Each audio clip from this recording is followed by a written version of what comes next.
хүүхэд байхаас өөр нь тэгээд кино их үзэх дуртай. Тэгэл кино хийдэг хүн болохыг л ер нь мөрөөдөж ирсэн. Одоо хүний доторх одоо зүрх сэтгэл те ингээ хүнийг одоо тайвшруулна, ойлгуулна, хүнийг ингээ бүр гайхшруулна. Одоо тэр чигээр нь өөрчлөх тийм хүчтэй л юм болчихдог. Бүжиглийн хамгийн сайхан зүйл нь өөрөөрөө байх юм болоо. Тэгээд ер нь өөрөөрөө чөлөөтэй нээлттэй хинч намайг харж ирсэн юу ч хийж ирсэн надад огт хамаагүй. Тийм л сэтгэл төрдөг дөө. Сүйс ингээд бүжигчин дуучин ингээд юу юм би төгсөөд хамтарч ажиллах бүх хүмүүст бэлддэг учраас соёл урлагийн их сургуулийг сонгож орсон.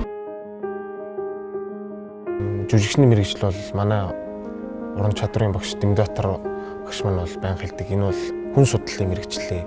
Энэ сургуульд ингээд ягаад ч юм ингээд байгаа л юм санагддаг. Зураг бол харах яруу найраг гэж ярьдаг. Сүйс бол тэр чигээрээ урлагийн сургууль. Тийм болохоор яг урлаг төхөл явах байгаа юм чинь урлагийн сургууль руу гал орсон дээр гэж үзсэн.